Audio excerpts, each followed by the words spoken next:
कि गुरु गोविंद दो खड़े काके लागू पाए, बलिहारी गुरु आपने जिन गोविंद दियो बताए। इसका क्या मतलब कि गुरु और ईश्वर दोनों ही सामने अगर खड़े हैं तो हम पहले किसके चरण स्पर्श करें।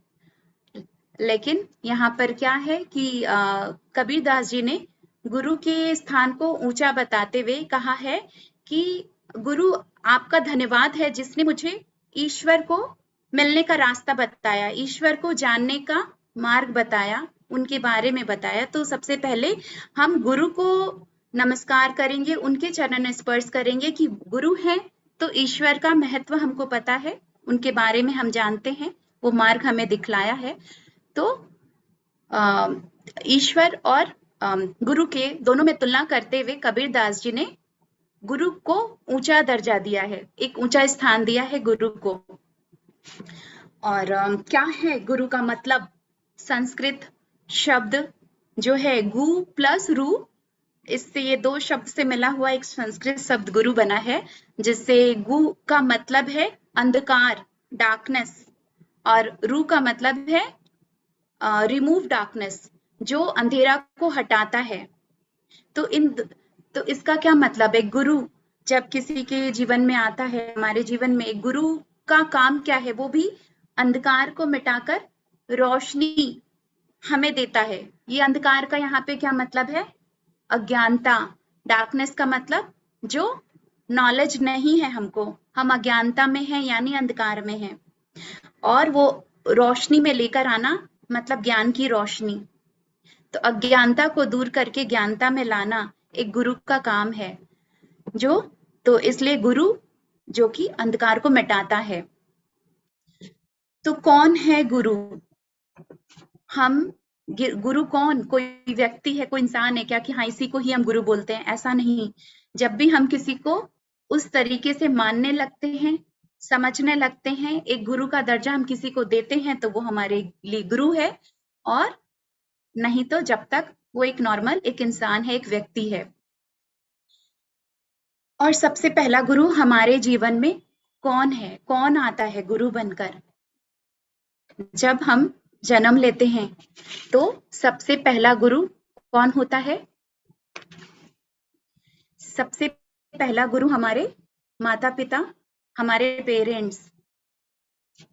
तो पहला गुरु जब हमने जन्म लिया, एक माँ बाप मिला, तो वो ही हमें बहुत कुछ सिखाते हैं।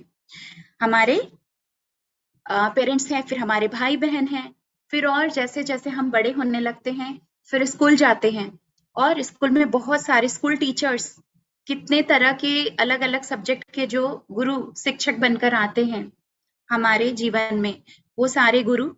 फिर और बड़े होते हैं, फिर हमारे फ्रेंड्स, हमारे मित्र, बहुत कुछ हम उनसे भी सीखते हैं, जानते हैं। तो फिर हमारे फ्रेंड्स भी हमारे टीचर हैं।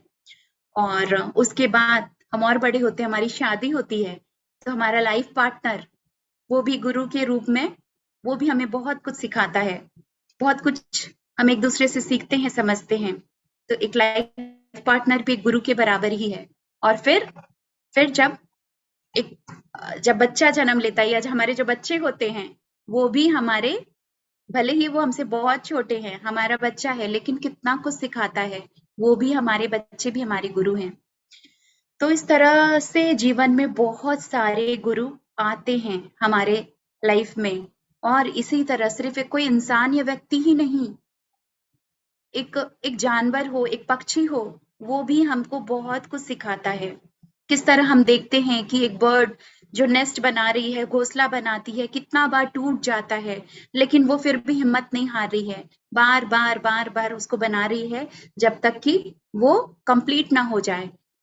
और किस तरह एक अपने बच्चे का ध्यान रखती है, किस तरह जो कि हमारी तरह बोल नहीं सकता, अपना बंदोबस्त नहीं कर सकता, लेकिन फिर भी एक लविंग एंड केयरिंग नेचर उनसे हम सीखते हैं। तो अगर कोई कहे कि क्या हमारे जीवन में हमारे जो स्पिरिचुअल पाथ में या ऐसा कुछ गुरु एक ही होना चाहिए क्या? तो ऐसा बिल्कुल नहीं है, क्योंकि इस तरह हमारे लाइफ में बहुत सारे गुरु तो बदलते रहते हैं, लेकिन एक टाइम आता है जब हमारी एंट्री होती है एक हमारी लाइफ में एक स्पिरिचुअल टीचर की एंट्री होती है। हम कहीं ना कहीं कुछ जाते, कोई सत्संग ज्वाइन किया या कहीं पर कुछ सुनते हैं, चाहे कहीं नहीं भी जा रहे, अब आजकल सब कुछ अवेलेबल है ऑनलाइन, यूट्यूब में है, गूगल में है, कितने सारे मास्टर्स के वीडियोस हैं। तो इस तरह हम जिनसे भी कुछ अच्छा सीखते हैं, जानते हैं, वो हमारे गुरु हैं। और गुरु क्यों एक ही होना चाहिए? क्योंकि एक बिल्कुल ऐसा नहीं है कि एक ही को आप पकड़ो और उसको ही फॉलो करते रहो। क्योंकि जब मैं भी इस स्पिरिचुअल जर्नी में आई और मैं बहुत सारे स्कूल भी चेंज करी, और हर वक्त मेरे को जब भी कभी मैं, क्योंकि मैं शुरू में आर्ट ऑफ लिविंग में थी, ब्रह्म कुमारी में थी, मैं प्राणिक हीलिंग में गई, पीएसएसएम से जुड़ी, और भी कहीं पर कुछ भी कोई टीचर मिला या कुछ भी, तो मैं जरूर कोई मास्टर आ रहे हैं कहीं बाहर से, कुछ क्लास होने वाला है 2 डेज 3 डेज, मैं तुरंत पहुंच जाती थी, क्योंकि मेरे को सीखने का बड़ा ही शौक था, जानने का, जिज्ञासु थी, खोजी थी। तो बहुत लोग मेरे को टोकते भी थे कि तुम इतने टीचर चेंज करते रहती हो, तुम कितना जगह बदलती रहती हो, तो एक ही जने को पकड़ो, एक ही जगह चलो। मुझे नहीं समझ में आता था एक ही जगह, क्योंकि आज कहीं भी एक क्लास में गई, ठीक है, उन्होंने जहां भी ब्रह्म कुमारी में गई, तो जहां मुझे लगा ठीक है, जितना वहां से लेना था ले लिया मैंने, लेकिन मुझे और जानना है, और जानना है। इस तरह चेंज होता गया, इस तरह सब कुछ, हर जगह से कुछ ना कुछ बहुत अच्छा कुछ मिला, कहीं पर भी कुछ खराब नहीं था कि वहां मैंने कुछ कम सीखा या यहाँ मैंने ज्यादा कुछ सीखा, सब जगह से कुछ ना कुछ लिया। तो गुरु और क्लास या कुछ भी आप बिल्कुल चेंज कर सकते हैं। और क्योंकि जैसे एक फॉर एग्जाम्पल, एक भंवरा क्या करता है, वो क्या एक ही फूल का रस लेता रहता है? वो कितने अलग अलग फूलों में बैठता है, अलग अलग फूलों का रस लेता है। तो उसी तरह हम अलग अलग गुरु के पास जा सकते हैं और उनका ज्ञान ले सकते हैं, तो इसमें कोई बुराई नहीं है। तो गुरु हमारे जीवन में बहुत सारे गुरु आते हैं और बहुत कुछ देकर आते हैं, सिखाते हैं। तो पर फिर अब ये एक और सवाल है कि क्या अगर गुरु नहीं हो हमारे जीवन में, तो क्या हम सीख नहीं सकते कुछ, या हमको जहां पहुंचना है कहाँ, क्या हम वहां पहुंच नहीं सकते? तो गुरु का होना बहुत जरूरी है क्या? तो यहाँ पर इसका जवाब ये है कि हाँ, आप पहुंच सकते हैं, आप सीख सकते हैं बिना गुरु के भी, लेकिन लेकिन क्या, आपको समय लग सकता है, आपको वहां पहुंचने में बहुत समय लग सकता है, वो चीजें जानने में हो सकता है ये एक पूरा जन्म कम पड़ जाए, कई जन्म लेने पड़े, या फिर कोई एक हो सकता है 100 में एक जो खुद ही पहुंच जाए, खुद ही सीख ले, लेकिन 99% वो खो सकते हैं, भटक सकते हैं। तो इसलिए गुरु जब हम एक खोजी बनकर आते हैं एक एक समय के बाद, क्योंकि स्कूल और वो सब में जो टीचर सिखा रहे हैं और वो सब हम सीख रहे हैं, लेकिन एक समय के बाद हमको अपने, मान लीजिए, जीवन के बारे में जानना है, ये इनर वर्ल्ड के बारे में जानना है, अध्यात्मक में जानना है, तो एक गुरु का होना बहुत जरूरी हो जाता है, क्योंकि गुरु पहुंचा हुआ है, वो वहां पहुंच चुका है, वो हमारा मार्गदर्शन अच्छे से करा सकता है। तो हम कभी किसी, जब गुरु को फॉलो करते हैं, उनके पास जाते हैं, शिक्षा लेते हैं, ध्यान सुनते हैं, तो हम सही मार्ग पर जा रहे हैं, हम सही दिशा में जा रहे हैं, हम अपनी मंजिल में पहुंच सकते हैं, नहीं तो हम भटकते ही रह जाएंगे। तो और एक और क्या हम जाने आज के दिन के बारे में, आज का जो महत्व क्या है? गुरु पूर्णिमा तो हर महीने आता है, फुल मून, लेकिन इसको आज हम थोड़ा सा समझें एस्ट्रोलॉजिकल वे में इसका महत्व, और हिस्टोरिकल वे में, स्पिरिचुअल वे में, थोड़ा सा ये एक अंडरस्टैंडिंग भी हम लें कि आज जो गुरु पूर्णिमा है इसका इतना इम्पोर्टेंस क्यों। जब पिछले मंथ हम लोग क्या मनाए थे, योगा डे, 21 जून, इंटरनेशनल योगा डे, जो अभी लास्ट 7 ईयर्स से ही सेलिब्रेट किया जा रहा है सब जगह। तो वो जो 21 जून होता है, वो क्या होता है, हाफ ईयर कंप्लीट वाला डे है 21 जून, जिसमें सबसे बड़ा दिन और सबसे छोटी रात ऐसा होता है, और उसको योग दिवस के रूप में मनाते हैं। तो उसके पीछे भी बहुत सारी कहानी है। कि इस कारण से उस दिन का इम्पोर्टेंस है। लेकिन उसके ठीक 1 महीने बाद जो पूर्णिमा आता है, जो ये है आषाढ़ माघ में जो ये पूर्णिमा आता है, तो वो इसको गुरु पूर्णिमा कहते हैं। और इस दिन चांद सबसे ज्यादा चमकीला होता है, क्योंकि वो एक जो कोई पृथ्वी और सन मून एक अलग ही जो उनका डायरेक्शन होता है, सन की रोशनी कुछ ज्यादा मात्रा पे मून पर पड़ती है, क्योंकि मून की अपनी कोई एनर्जी है, लाइट है नहीं। चांद की खुद की रोशनी नहीं है, वो सूरज की रोशनी लेकर चमकता है। तो सूरज की किरण इस वक्त इस दिन में जो साल का ये जो पूर्णिमा है, इसमें सबसे ज्यादा पड़ता है, चांद सबसे ज्यादा चमकीला होता है। और तो इसको कहा भी जाता है कि the brightest moon of the year, ये जो पूर्णिमा है brightest moon of the year, और द लार्ज डार्कनेस डिस्पेलिंग मून, इसको इस चांद को नाम दिया जाता है डार्कनेस डिस्पेलिंग मून। मैंने कि जो सबसे घनघोर, जो अंधेरा को मिटाने वाला ये मून, ये जो पूर्णिमा की रात की जो ये चांद रहेगी, वो क्या है कि आकाश का जो अंधकार है, वो उसको, उस अंधकार को ज्यादा मात्रा में मिटाकर रोशनी से भर रहा है, उस अंधकार को कम कर कर वो रोशनी में भर रहा है। तो एक गुरु का काम भी क्या होता है, गुरु भी क्या करता है, अज्ञानता की रोशनी को मिटाकर अज्ञानता के अंधकार को मिटा करके ज्ञानता की रोशनी भरता है अपने शिष्य पर, अपने शिष्य को वो ज्ञान की रोशनी से भरता है। तो इस तरह कंपेयर किया जाता है कि जो पूर्णिमा की चांद जो सबसे चमकीली है और अंधेरा को मिटाता है, तो गुरु भी अंधकार को मिटाकर अपने शिष्य को रोशनी में लेकर आता है। तो इस तरीके से इस दिन गुरु पूर्णिमा मनाते हैं। और क्या है, हिस्टोरिकल वे में इसको समझें तो इसको व्यास पूर्णिमा भी कहते हैं। व्यास पूर्णिमा, व्यास जी जो वेद व्यास जी है, उनका जन्मदिन भी मनाया जाता है इस दिन, कि उनका जन्म हुआ था इस दिन। और उन्होंने, जो वेद व्यास जी है, जिन्होंने 4 वेदों का वर्णन किया है, 4 वो वेद लिखे हैं, जो कि अनमोल खजाना है उसमें ज्ञान का। तो 4 वेद, 18 पुराणों को लिखा है, और महाभारत वो भी उन्होंने लिखा है, और श्रीमद् भागवत, इन इतने बड़े बड़े जो ग्रंथ हैं, वो उन्होंने वेद व्यास जी ने हमें दिया है। तो उनके सम्मान में उनके जन्मदिन की तिथि भी है, तो इसलिए व्यास पूर्णिमा के नाम से भी ये जाना जाता है। अब और एक और हमारे भगवान गौतम बुद्ध, उन्होंने भी जब ज्ञान प्राप्त किया था, तो क्या था कि जब पहला प्रवचन दिया था, as per Buddhism, on this day Lord Buddha gave his first sermon, माने जब पहला प्रवचन दिया था, वो भी इस दिन वाराणसी के सारनाथ में उन्होंने जब अपना पहला प्रवचन दिया था ज्ञान प्राप्त होने के बाद, तो वो भी गुरु पूर्णिमा, यही पूर्णिमा का दिन था।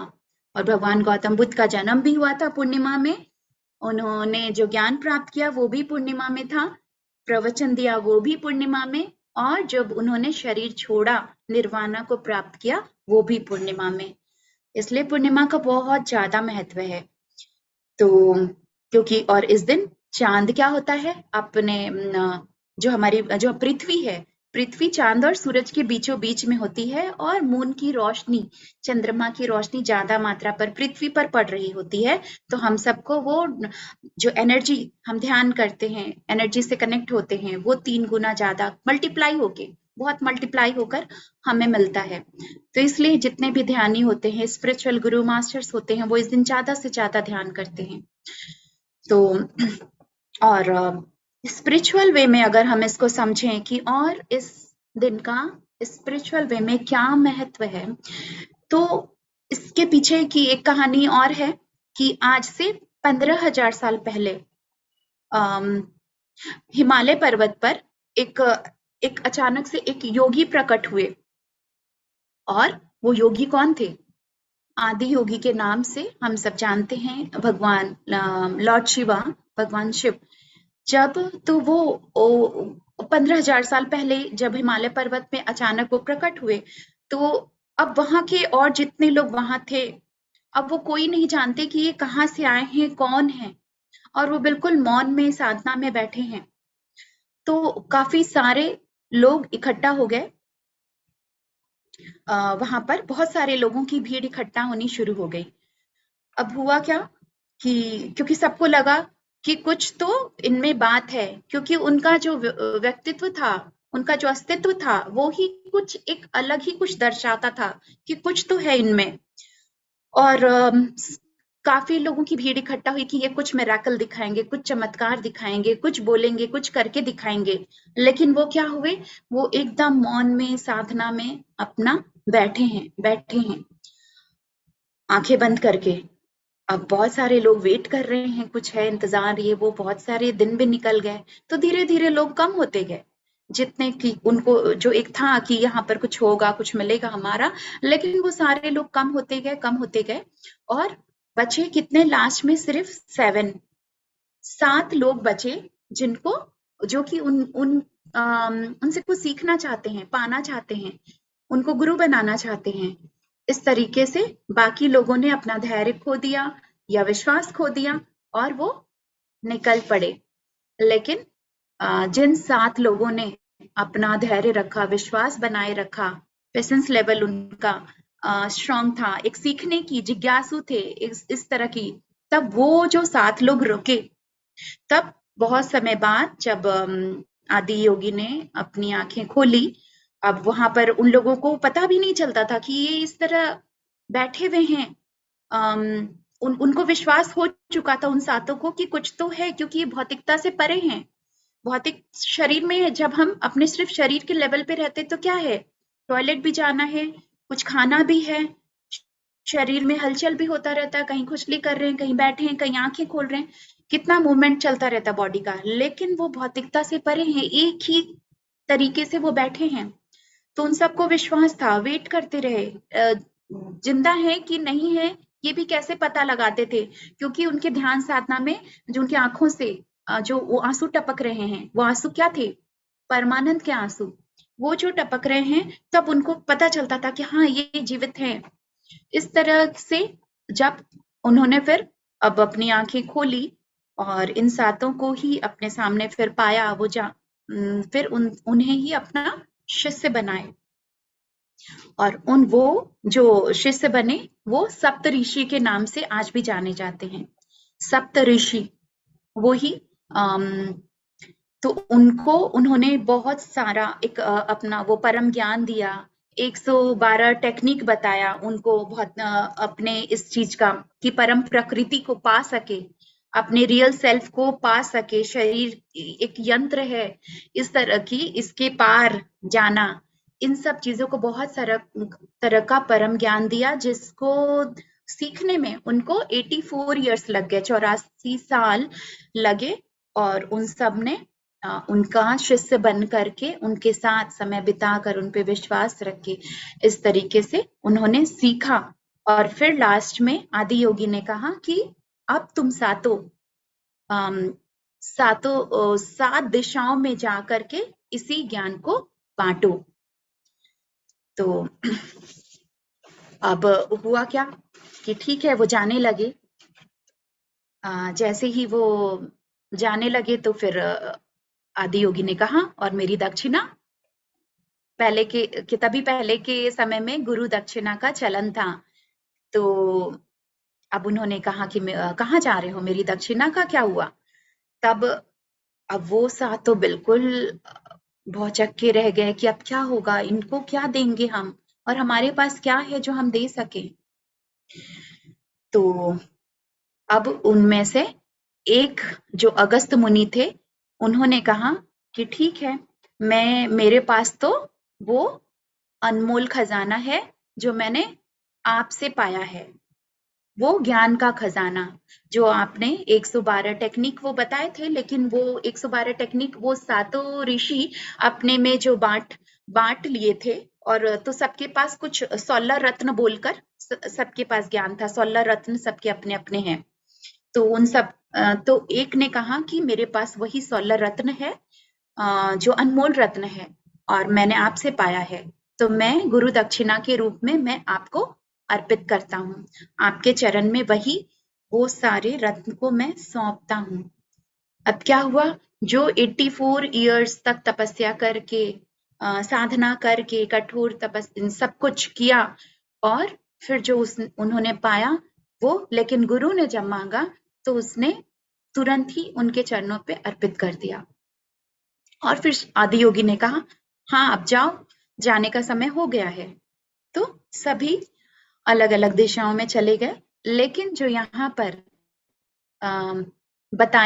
जो बताया जा रहा है, जो मीनिंग है इस चीज को समझाने का, कि वो क्या हुआ, उसने सब कुछ दे दिया, मतलब खाली हो गया, रिक्त होकर खड़ा हो गया, बिल्कुल रिक्त होकर यानी शून्य होकर।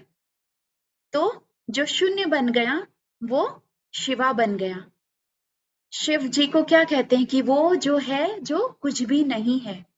तो ठीक उसी तरीके से ये भी सब कुछ जो भी अर्पित किया था सब कुछ खाली होकर तो ये भी शिवा बन गए।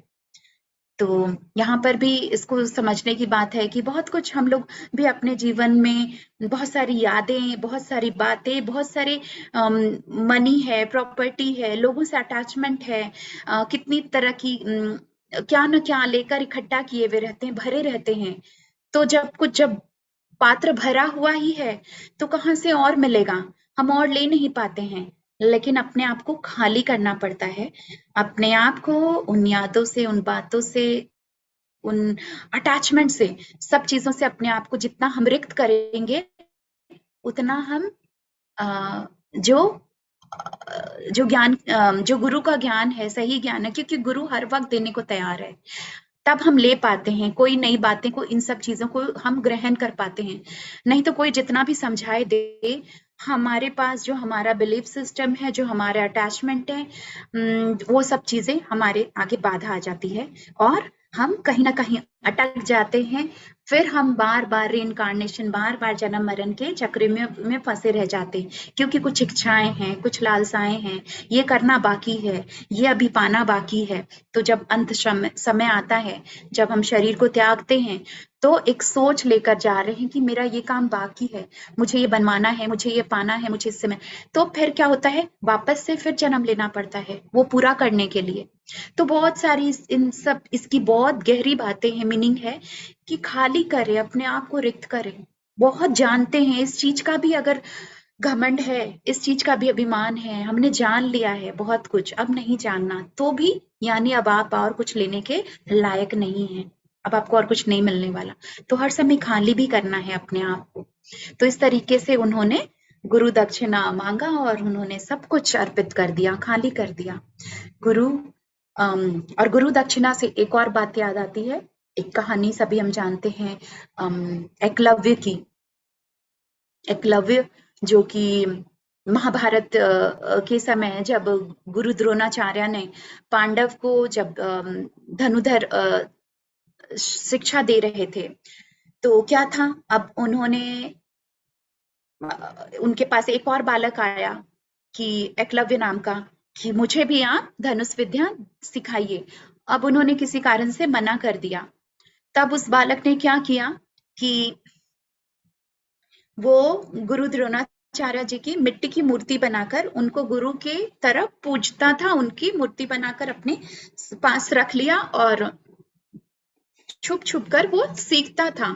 और धनुष विद्या इस तरह सीख करके वो बहुत बहुत बहुत अच्छा धनुधर बन गया। अब एक कुछ जब एक समय आया कि कुछ एक इंसिडेंट हुआ जिससे कि वो चीज सामने आई कि बहुत अच्छा धनुधर ये है। कुछ एक स्टोरी है कि एक कुत्ता था जो जा रहा था और यहाँ पे वो पांडव और द्रोणाचार्य ये लोग धनुधर ये सब प्रैक्टिस कर रहे थे धनुष की। तो ये कुत्ता भौंक रहा था और यहाँ पर ध्यान, ये जो चल रहा है टीचिंग प्रैक्टिस जो चल रहा है धनुष का, वो उसमें बाधा ना आए बोलकर एकलव्य ने इस तरीके से तीर चलाया, कुत्ते के मुंह में डाला, उस डॉग के मुंह में ऐसा तीर इस तरीके से बाण चलाया कि वो मरे भी नहीं, उसको कोई घातक भी न हो, लेकिन वो भौंकना बंद कर दे। तो वो जब कुत्ता वहां तक पहुंचा, द्रोणाचार्य और उनके जो शिष्य जो पांडव प्रैक्टिस कर रहे थे, तब वो कि इस तरीके से ये जो एक टेक्निक जो जो तरीका है कि कैसे किसने बाण चलाया है इस तरीके से कि कुत्ते को चोट भी नहीं लगी है और उसका भौंकना बंद है, तब उन्होंने पता किया और एकलव्य सामने आया। अब वो समझ गए कि ये तो अर्जुन से भी ज्यादा अच्छा धनुधर है, सर्वश्रेष्ठ धनुधर है। और जबकि उनको प्रण दिया हुआ था, गुरु द्रोणाचार्य ने प्रण दिया था कि अर्जुन ही सबसे सर्वश्रेष्ठ बनेगा पूरे विश्व में। अब वो इस धर्म संकट में पड़ गए और क्या किया उन्होंने, उससे पूछा कि तुम किससे सीखे हो। एकलव्य से पूछा कि तुम्हारा गुरु कौन है, तुम किससे सीखे हो इतने अच्छे तरीके से। तो उसने बताया कि मेरे गुरु आप ही हैं, मैं आपको ही देख देख कर सीखा हूं और आपकी ही मूर्ति बनाकर मैं आपको गुरु की तरह पूजता हूँ। अब उन्होंने बहुत कुछ सोचा, बहुत कुछ सोचते हुए उन्होंने क्या कहा कि ठीक है, तुमने मुझसे गुरु शिक्षा ली है तो मुझे गुरु दक्षिणा भी दो। और गुरु दक्षिणा के रूप में उन्होंने क्या कहा कि अपना अंगूठा दो, अपना एक अंगूठा काट कर दो। और उस एकलव्य ने बिल्कुल भी नहीं सोचा और अपना दाहिने हाथ का अंगूठा काट करके तुरंत ही गुरु के चरणों पर रख दिया। हाँ, गुरु को भी बहुत बुरा लगा, लेकिन उन्होंने क्या कहा, फिर उससे कहा कि ठीक है, तुमने भले ही अर्जुन सर्वश्रेष्ठ धनुधर रहेगा, लेकिन जब तक ये सूरज चांद सितारे रहेंगे तब तक तुम्हारा नाम गुरु भक्ति के रूप में तुमको सब कोई जानेंगे। एकलव्य जो एक गुरु भक्ति इतनी थी कि अंगूठा मांगा तुरंत दे दिया, तो एक गुरु भक्ति के रूप में तुमको सब कोई, तुम अमर रहोगे, इतिहास में तुम्हारा नाम अमर रहेगा। तो इस तरीके से गुरु दक्षिणा पहले इसका चलन था। और क्यों, क्या मीनिंग है, क्यों ऐसा होता था, तो बोलते हैं कि एक ऋण चुकाना, जैसे कि हम लोग कोई आहार ग्रहण करते हैं, भोजन करते हैं, तो खाने को पचाने की क्रिया, तो कि हमने कहीं पर कुछ ज्ञान लिया है तो वो उसको पचाने की क्रिया, या फिर गुरु को सम्मान करने की ये, या और भी क्या लाइन कहा जाता है कि जड़, एक जड़ का रस पूरे पौधे में जाकर उसको विकसित करे, फलित करे, वैसा ही गुरु दक्षिणा का महत्व है कि वो जब लिया है तो जब कुछ देते हैं तो वो उसके जीवन में वो फलित होता है। तो लेकिन हमारा, आप कभी ऐसे भी देखेंगे, आज हम बच्चों को भी स्कूल में डालते हैं, फीस देते हैं, कोई ट्यूशन टीचर रखते हैं, फीस देते हैं, और अगर हम भी कहीं पर फ्री क्लासेस करने जाते हैं, ठीक है, हम सब जिज्ञासु हैं, खोजी हैं, बहुत अच्छी तरीके से हम सुनते हैं, सीखते हैं, लेकिन कहीं पर अगर हम फीस देते हैं तो हमारा और भी अलर्टनेस बढ़ जाता है, और भी ध्यान से हम सुनते हैं, सीखते हैं, उसको नोट्स बनाते हैं, रखते हैं सहज के संभाल के। लेकिन ठीक है, फिर भी मैं यहाँ पर वापस इस चीज को रिपीट करूंगी कि हमारे यहाँ कोई गुरु दक्षिणा नहीं है, निःशुल्क ध्यान है, ज्ञान है, और हम सब एक PSSM से भी जुड़े हैं, पथरी सर से भी जुड़े हुए हैं, जो कि खुद पूरी दुनिया जा करके ध्यान प्रचार कर रहे हैं, लेकिन कुछ भी बदले में लेते नहीं है। कोई ये नहीं कि मनी दो तभी सिखाएंगे, तो ऐसा नहीं है, और निःशुल्क होने के कारण ज्यादा से ज्यादा लोग जुड़ पाते हैं अभी। तो लेकिन हमारा जैसा कि एक जो चलन था, तो अब क्या, हमारे तो कहते हैं कि माता पिता भी हमारे गुरु हैं, तो क्या हम उनको भी मनी दें या बदल, लेकिन पैसा नहीं, हम माता पिता हमें पाले हैं, हमें बहुत सारा शिक्षा दिए हैं, लेकिन तो हम उनको क्या दे बदले में, बदले में कुछ देना है तो उनको देना है प्यार, इज्जत, उनका बात कहना मानना। तो इस तरीके से हम बदले में पेरेंट्स को इस तरीके देते हैं। तो वैसे ही जब गुरु अगर कुछ सिखा रहा है, जैसे अगर PSSM से मैं जुड़ी हूँ पत्री सर से, तो ठीक है, उनका क्या है कि शाकाहार जगत हो, पिरामिड जगत हो, ध्यान जगत हो, तो उनके क्या जीवन का उद्देश्य है, तो चलो उसको ही पूरा करते हैं, उसको ही हम पूरा करें, तो गुरु की इच्छा को हम पूरा कर रहे हैं, तो वो भी हमारा गुरु हम अपनी तरफ से हम दक्षिणा दे रहे हैं। तो रिस्पेक्ट करना, ध्यान अगर कोई सिखा रहा, ध्यान सीखना, जैसे मेरे से बहुत लोग पूछते हैं कि कभी-कभी कि ये सेशन चला या इतने दिनों का आपने इतना कुछ सिखाया तो हमें क्या देना है गुरु दक्षिणा, तो प्लीज कुछ लीजिए, तो आप बताइए। तो मैं भी खुद यही कहती हूँ कि मुझे गुरु दक्षिणा में यही चाहिए कि आप डेली मेडिटेशन करो, ज्यादा से ज्यादा लोगों को ध्यान में जोड़ो और खुद भी सिखाओ। तो ध्यान क्या है, इसका मतलब कि ध्यान प्रचार करना है, खुद भी गुरु बनना है, आप सिखाना है और लोगों को लाना है और भी लोगों को जोड़ना है इस चीज में, ताकि जितने लोग जुड़ेंगे उतना एक ग्रुप की एनर्जी, बाकी सबके जीवन में बदलाव आएगा। घर में एक ध्यानी भी होगा तो पूरे घर का माहौल चेंज हो जाता है। तो बस यही है कि अगर इस तरह से हर लोग ध्यानी बन जाएंगे तो पूरा वायलेंस घर इस दुनिया से वो ही हट जाएगा। और क्या है, जैसे अब पितामह पत्री जी गुरु की बात कर रहे हैं हम, तो वो हम उनको गुरु के रूप में मानते हैं, लेकिन वो खुद क्या कहते हैं कि मुझे गुरु मत कहो, मैं किसी का गुरु नहीं हूँ, आप खुद अपने गुरु हैं, आपका गुरु आपके भीतर ही बैठा है। और क्या कहते हैं कि हमारी जो सांसें हैं वो ही हमारा सच्चा गुरु है, हमारी सांसें ही हमारा सच्चा गुरु है। क्यों?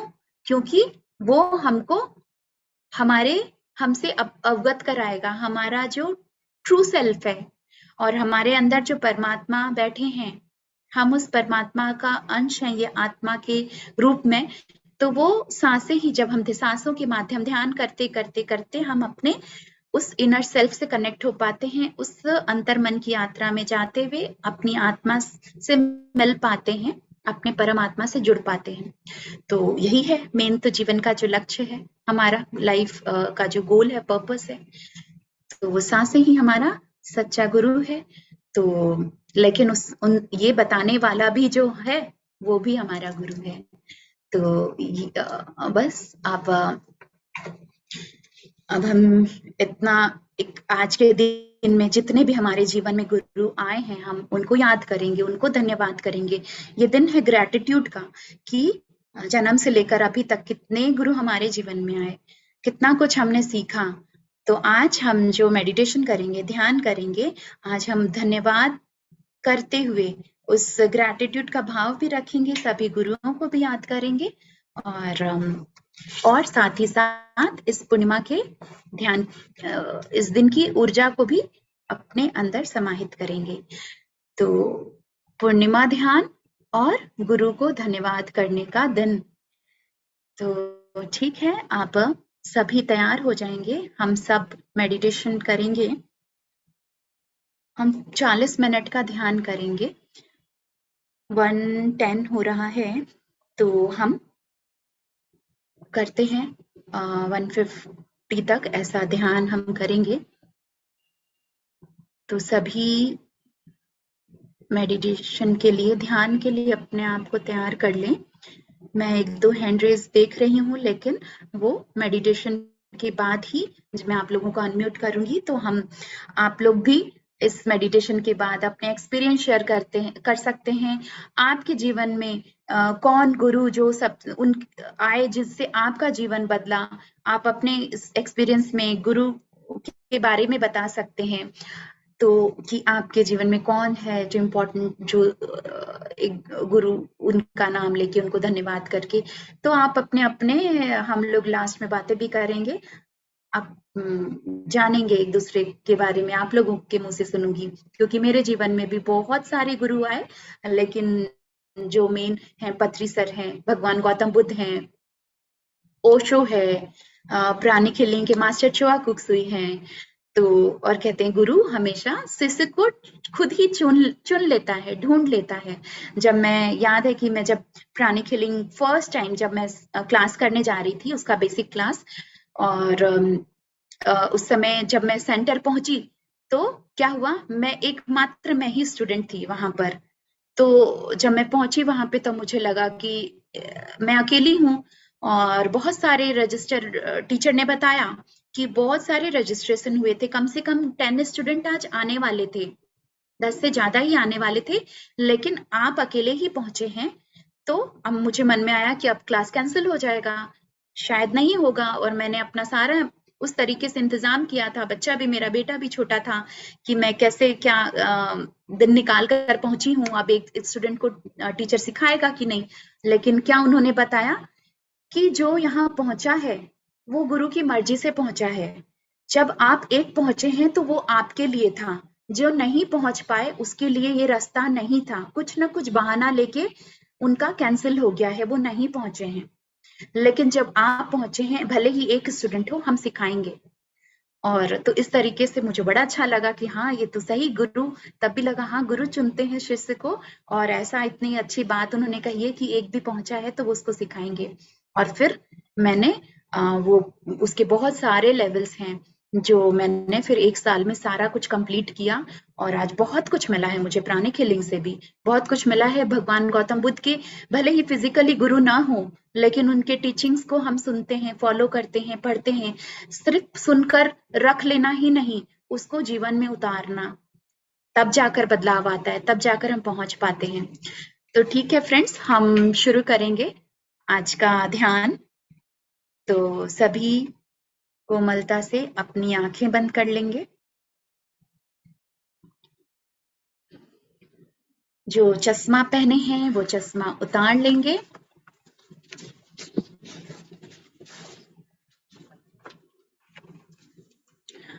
हम पूरे ध्यान के दौरान आंखें बिल्कुल कोमलता से हम बंद रखते हैं, हाथों की उंगलियों को आपस में क्रॉस करके अपनी गोद में रख लेते हैं, पैरों को भी क्रॉस करते हैं, क्योंकि ध्यान के दौरान जो कॉस्मिक एनर्जी हमारे अंदर समाहित हो रही है वो 100% हमारे भीतर ही बनी रहे।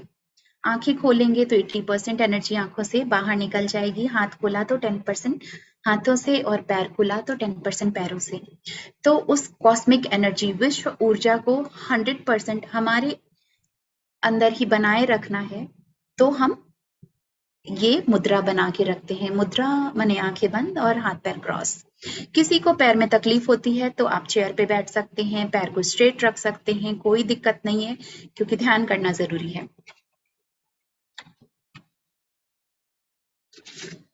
जिनके पास पिरामिड कैप है वो पिरामिड पहन सकते हैं। आज का दिन है पूर्णिमा का, बहुत बहुत हायर एनर्जी और ग्रुप मेडिटेशन, सामूहिक ध्यान में भी वो ऊर्जा मल्टीप्लाई हो जाती है। तो हम सब बहुत बहुत भाग्यशाली हैं जो ग्रुप मेडिटेशन में से जुड़े हैं, आज के इस पूर्णिमा ध्यान में जुड़े हैं। सभी कोमलता से अपनी आंखें बंद, हाथ पैर क्रॉस, आरामदायक अवस्था में बैठ जाएं। एक गहरी लंबी सांस भीतर लें, एक गहरी लंबी सांस बाहर छोड़ें। एक बार और गहरी लंबी सांस अंदर और बाहर छोड़ते हुए बिल्कुल रिलैक्स हो जाएं।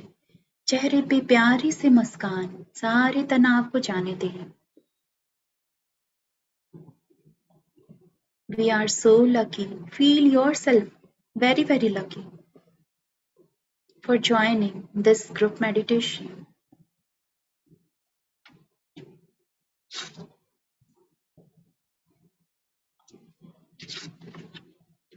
मैं एक म्यूजिक प्ले करूंगी।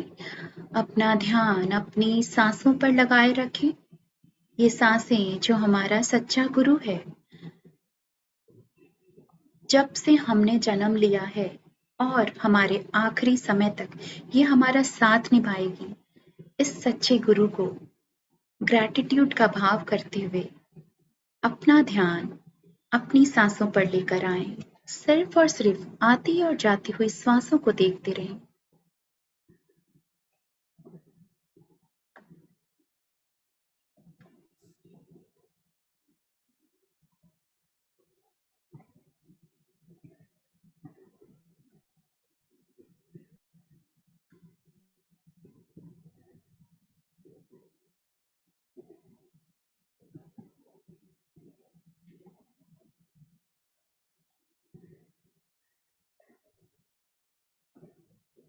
और सिर्फ आती और जाती हुई सांसों को देखते रहें।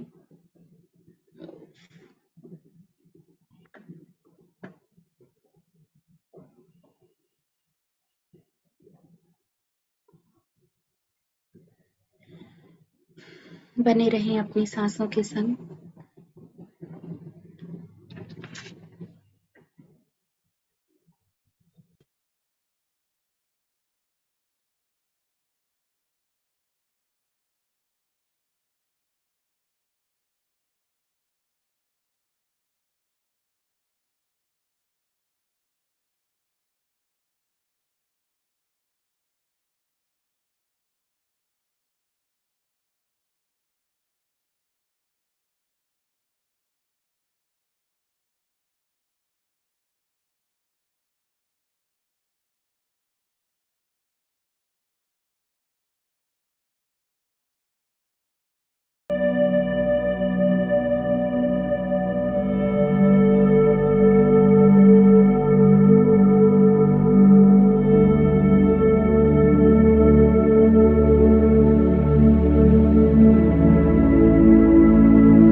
शांत हो चुका है, रिलैक्स हो चुके हैं। हम आज के इस पल में हैं, कोई पास्ट नहीं, कोई फ्यूचर नहीं।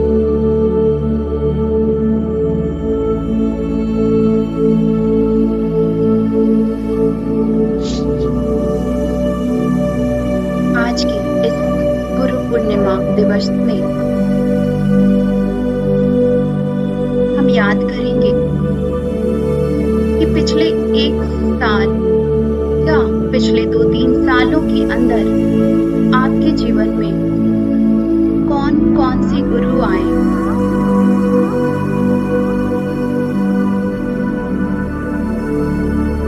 जिनके ज्ञान की वजह से, उनके दिए गए नॉलेज और विजडम की वजह से आपके जीवन में बहुत सारे सकारात्मक बदलाव आया, पॉजिटिव चेंजेस आए आपके जीवन में।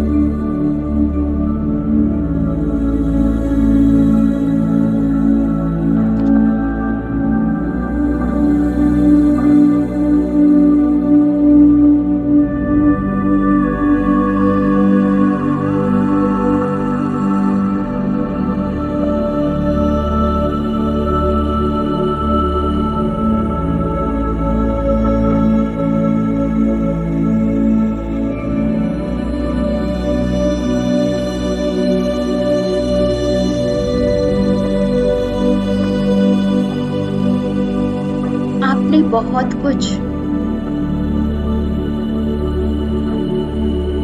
या थोड़ा कुछ नया सीखा, नया जाना, आपकी नॉलेज इंक्रीज हुई, आपका स्पिरिचुअल ग्रोथ हुआ, या आप पूरी तरह से ट्रांसफॉर्म हो गए, बदल गए, नए हो गए, जिनकी वजह से उन सब मास्टर्स को, उन सब गुरुओं को याद करें आज के इस गुरु पूर्णिमा के पावन दिवस पर।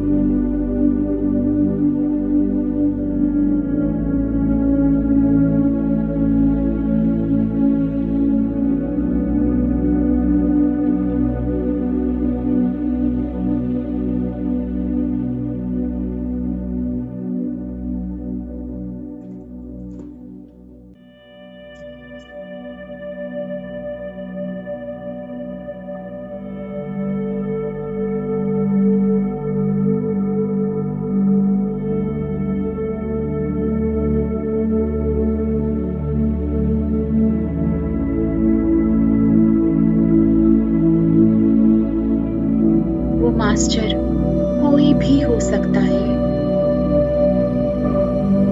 आपके उम्र में आपसे छोटा हो या बड़ा हो, आपके घर वाले हो या बाहर वाले,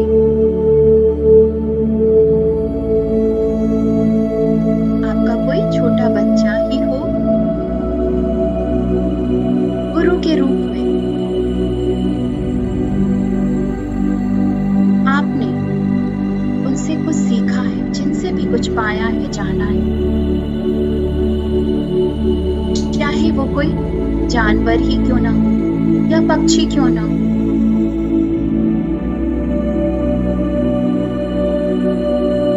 जिनसे आपको कुछ न कुछ लेसन मिला हो लाइफ का, जीने का, उन सब को याद करते हुए मन ही मन शुक्रिया का भाव,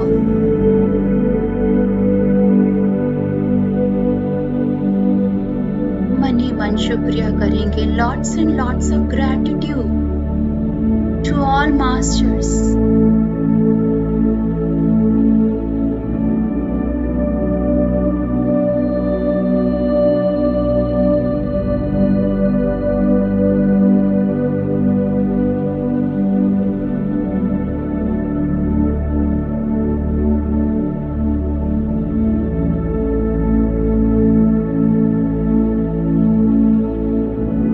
शुक्रिया करें कि वे आपके जीवन में ज्ञान और ध्यान को लेकर आए,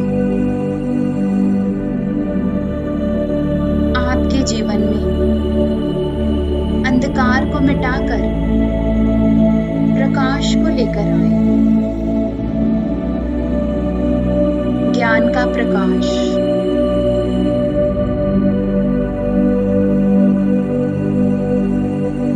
अज्ञानता के अंधेरे को दूर किया एक गुरु ने।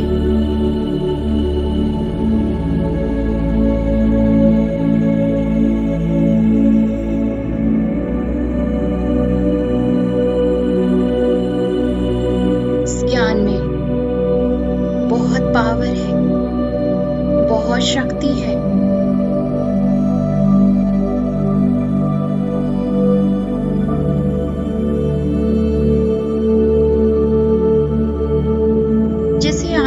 बनाकर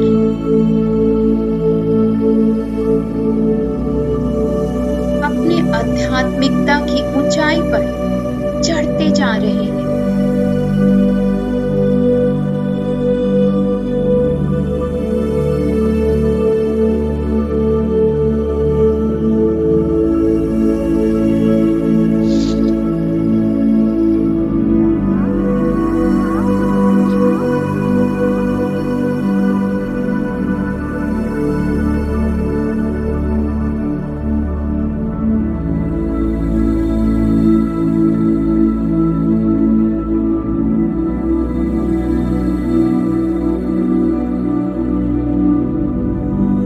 एक गुरु जो हमेशा अपने शिष्य का भला ही चाहता है,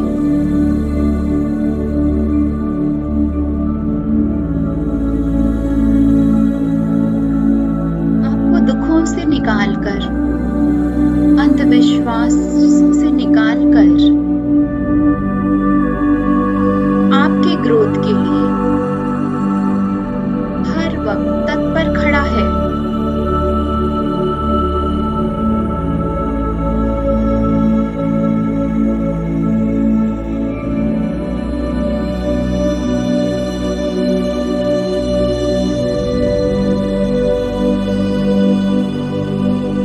शुक्रिया मेरे हर गुरु को जो मेरे जीवन में मुझे मिला है, एक एंजल बनकर,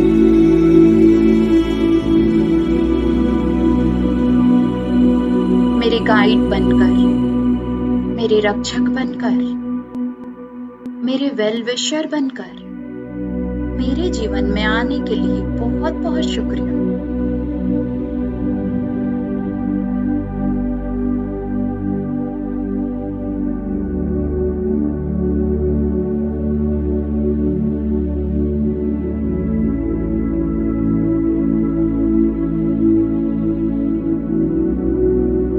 अब याद करेंगे बचपन से लेकर अब तक आपके लाइफ में हर गुरुओं को।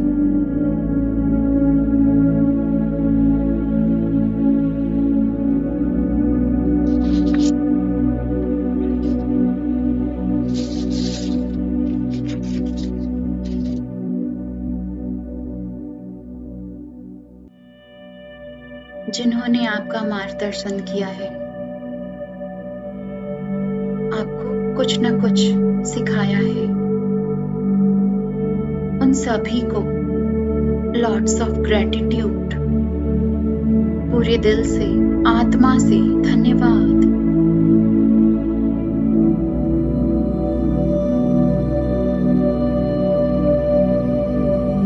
गुरु एक शक्ति है, एक पावर है,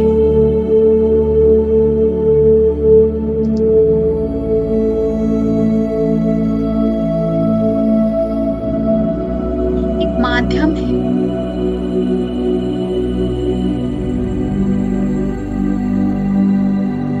गुरु अलग अलग रूप में,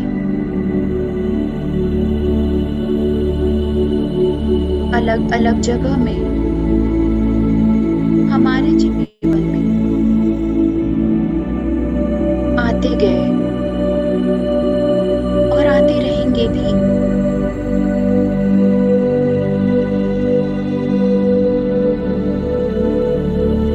आपको इस जीवन की पाठशाला में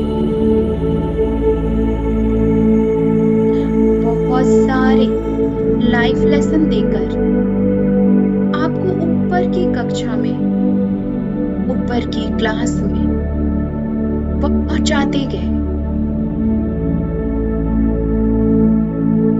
उन सभी को भी धन्यवाद करेंगे जो आपको आपके जीवन में बहुत सारे चैलेंजेस दिए, बहुत सारी परीक्षाएं आई आपके जीवन में। हर परीक्षा को पास करते हुए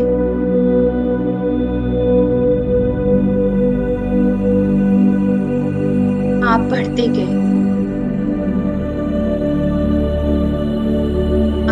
जीवन के आगे की कक्षा में, आगे की क्लास में और सीखते गए और बढ़ते गए।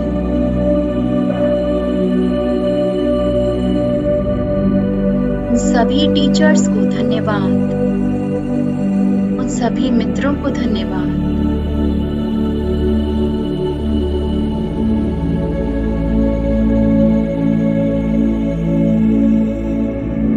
उन सभी, अगर कोई भी शत्रु है उनको भी धन्यवाद।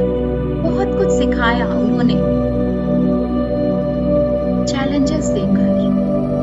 सबको शुक्रिया।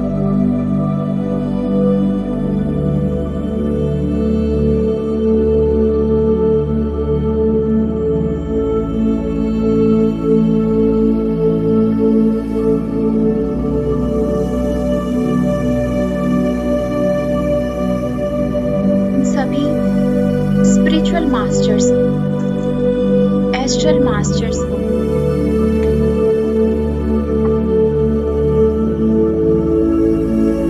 अंतर आत्मा से धन्यवाद है।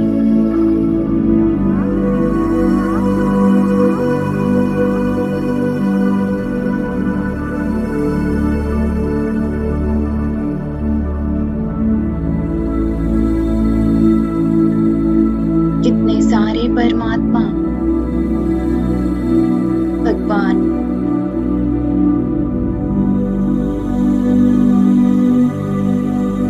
मनुष्य शरीर लेकर हमें कितना कुछ टीचिंग देकर गए, सिखा कर गए। Lord Rama, lord Krishna, lord Buddha, lord Shiva,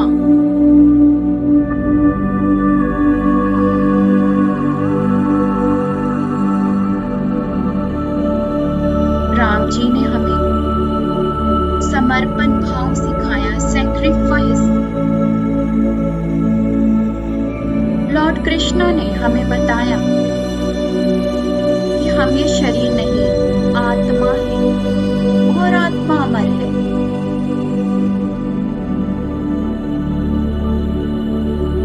भगवान गौतम बुद्ध ने हमें ध्यान का मार्ग दिया, उस पर चलना सिखाया।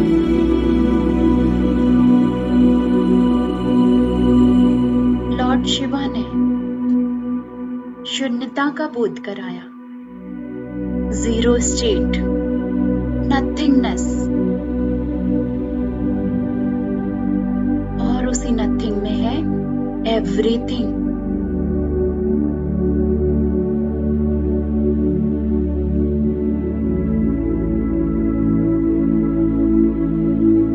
गुरु अपनी पूरी जिंदगी लगा देते हैं हमारी जिंदगी बनाने में।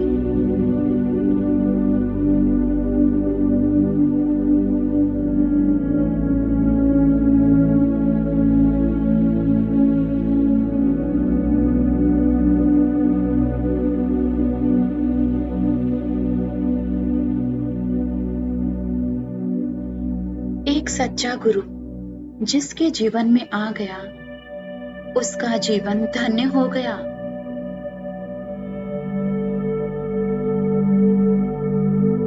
वे सभी लोग बहुत ही लकी हैं जिसके जीवन में फिजिकल गुरु है, उनका प्रेजेंस है,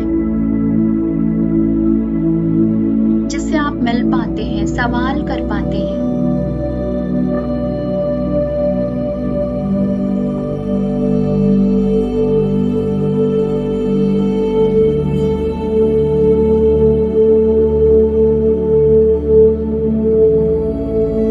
बिना न ज्ञान यहाँ, गुरु बिना सब सुनसान यहाँ। क्योंकि गुरु जीवन बनाने वाला एक महान इंसान है। वास्तव में गुरु ही भगवान है।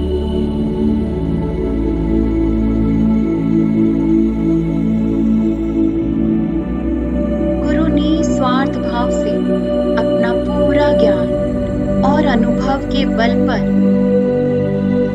अपने शिष्य को परिपक्व बनाता है,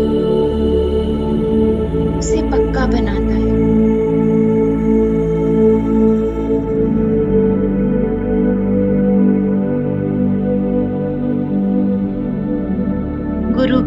ज्ञान नहीं, ज्ञान बिना सही ध्यान नहीं, और ध्यान बिना मुक्ति नहीं।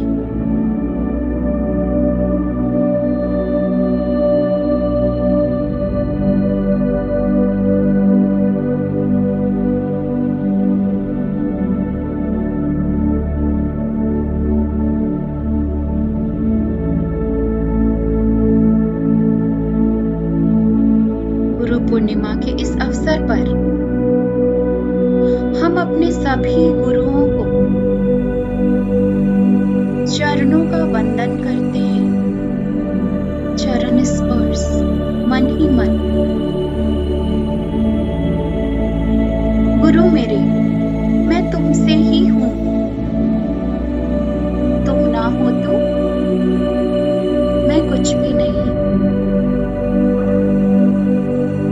धन्यवाद मेरी जिंदगी में आने के लिए, मुझे बहुत कुछ सिखाने के लिए।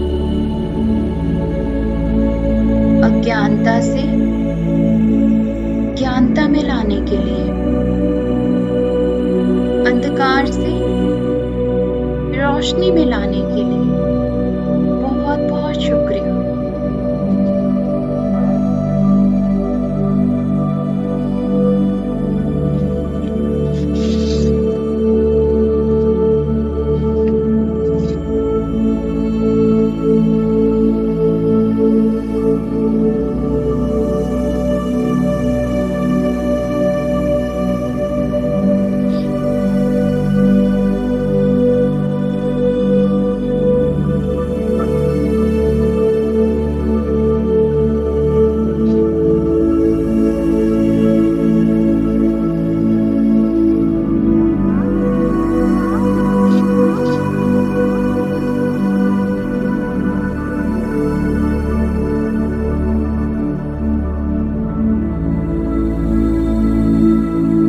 गुरु गोविंद दो खड़े काके लागू भाव, बलिहारी गुरु आपने जिन गोविंद दियो बताए।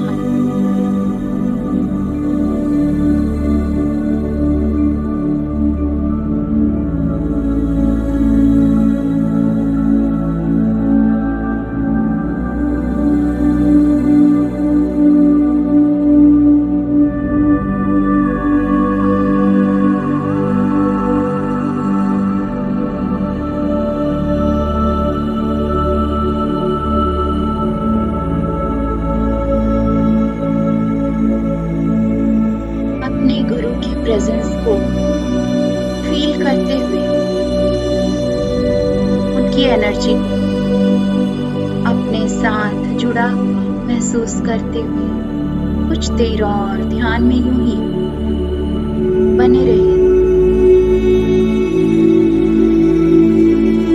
उनके आशीर्वादों को अपने भीतर समाते हुए, साथ ही साथ इस पूर्णिमा के चांद की दिव्य ऊर्जा से अपने आप को भरते हुए महसूस करते रहे। एक अलग ही दिव्यता से और गुरु के आशीर्वादों से भरते जा रहे हैं हम सभी।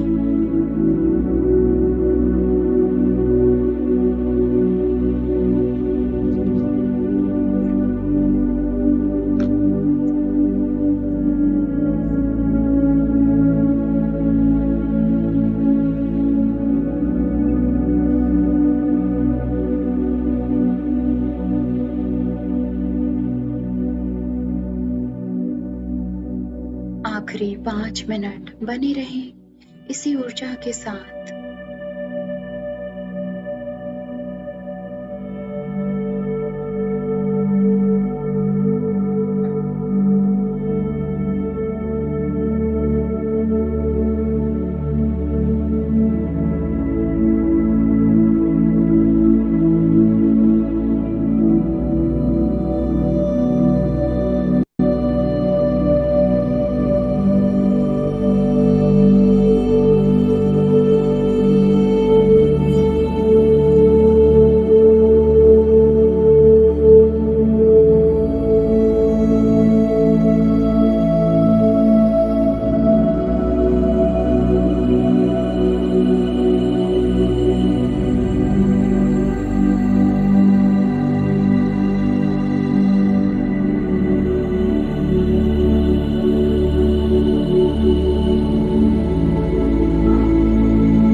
बाहर लौटेंगे।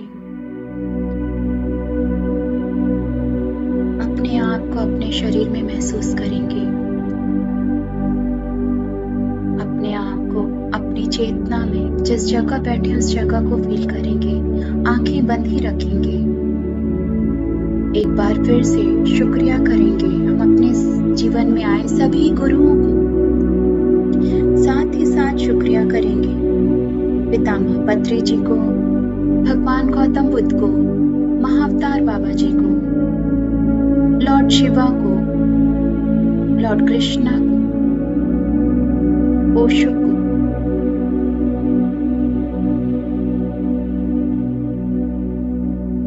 बहुत बहुत शुक्रिया हमें अपने ध्यान और ज्ञान से भरने के लिए, अपने दिव्य आशीर्वादों से भरने के लिए। उस परमात्मा को शुक्रिया, सभी स्पिरिचुअल गुरु को शुक्रिया। Thank you God, thank you Masters, thank you Healing Angels, spiritual helpers, our higher soul, Supreme God, and all the great great ones. Thank you for being with us. Thank you for your divine light, love and power.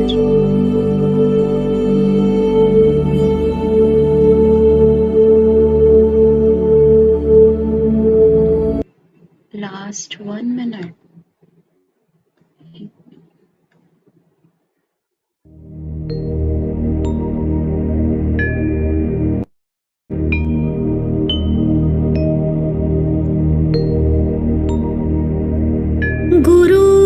गुरुर्ब्रह्मा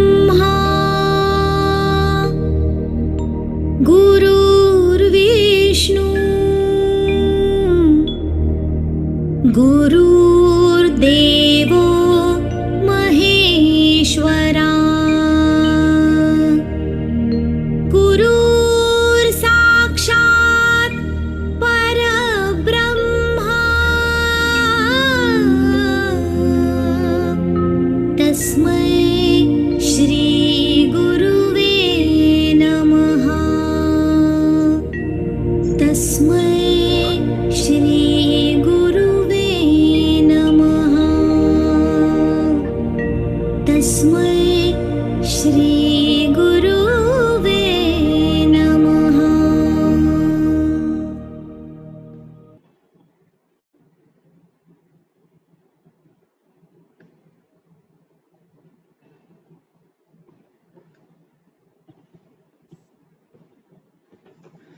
Ten, 9, 8, 7, 6।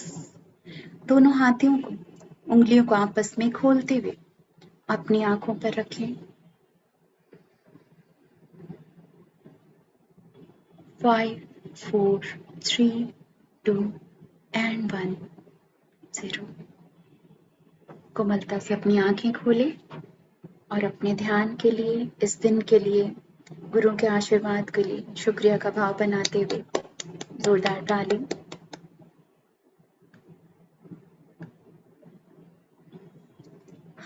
Happy Guru Purnima to everyone.